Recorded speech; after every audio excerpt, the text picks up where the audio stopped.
Welcome to EHS pro.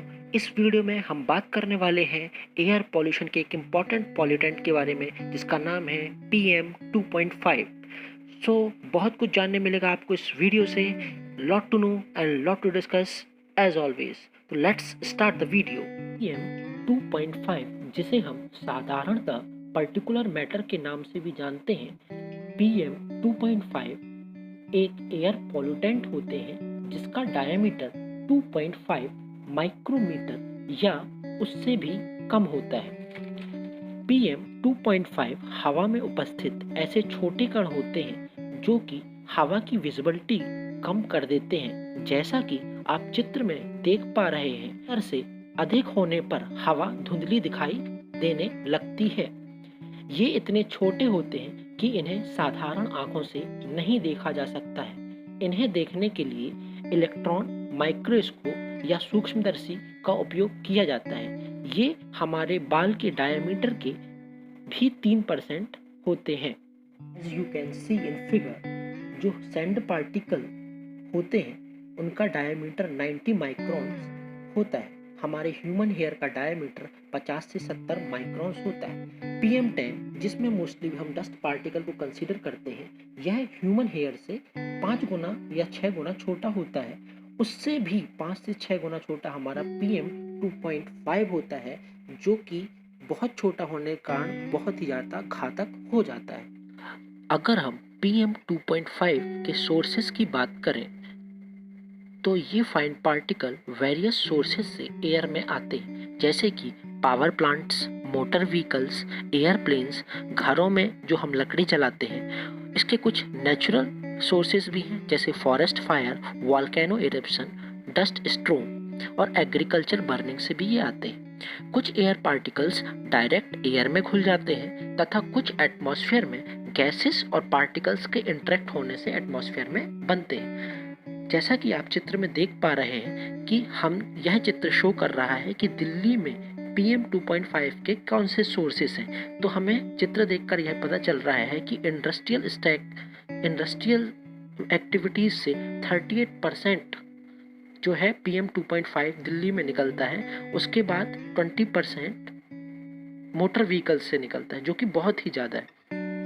PM 2.5 के लंबे समय तक एक्सपोजर में रहने से हेल्थ पर बुरा प्रभाव पड़ता है। PM 2.5 बहुत ही छोटे तथा हल्के होने के कारण हवा में भारी पार्टिकल की अपेक्षा लंबे समय तक रहते हैं, जिससे ह्यूमंस और एनिमल्स के द्वारा आसानी से इनहेल कर लिए जाते हैं। छोटे आकार के होने के कारण 2.5 के कण नाक और गले से फेफड़ों तक पहुंच जाते हैं और रक्त के संचार में बाधा उत्पन्न करते हैं, जिससे हार्ट और लंग्स की बीमारी हो जाती है। इससे अस्थमा और हार्ट अटैक भी होता है। लंबे समय तक एक्सपोजर में रहने से कार्डियो पल्मिनरी तथा लंग्स के कैंसर भी होता है और प्री मैच्योर डेथ भी हो जाती है। कोरोना वायरस के लॉकडाउन के कारण इन्वायरमेंट में एक ड्रामेटिक चेंज आया है। सारा पॉल्यूशन लेवल 50% तक कम हो गया है। जैसा कि आप फिगर में देख पा रहे हैं कि PM 2.5 के कारण 1 मिलियन लोगों में 12,000 प्लस डेथ्स होती हैं। वहीं कोरोना के कारण सिर्फ 1,000।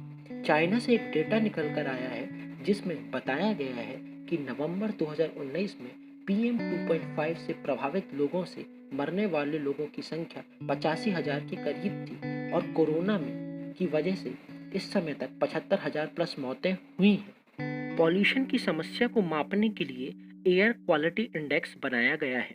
इंडेक्स यह बताता है कि हवा में PM10, PM 2.5, sulphur dioxide, nitrogen dioxide और कार्बन मोनोडाइऑक्साइड सहित 8 प्रदूषकों की मात्रा WHO द्वारा तय किए गए मानकों के तहत है या फिर नहीं। यहाँ पर पर्टिकुलर मैटर 2.5 का एयर क्वालिटी इंडेक्स दिखाया गया है, जिसमें 0 से 50 तक इसकी वैल्यू होने पर यह हेल्दी होगा, अर्थात ज़्यादा समय तक एक्सपोजर में भी ज़्यादा नुकसान नहीं होगा, अर्थात यह लिमिट से कम है।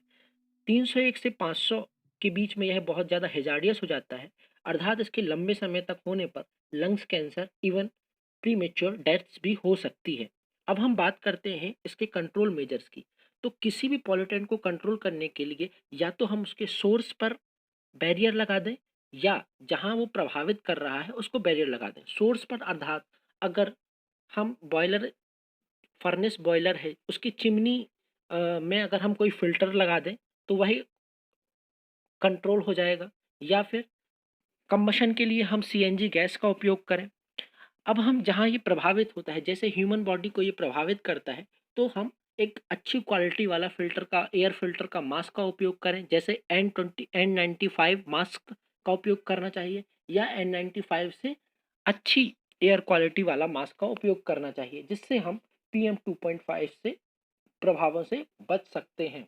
अगर आपको यह वीडियो अच्छा लगा तो चैनल को सब्सक्राइब करें, वीडियो को लाइक करें तथा अपने फ्रेंड्स को शेयर करें।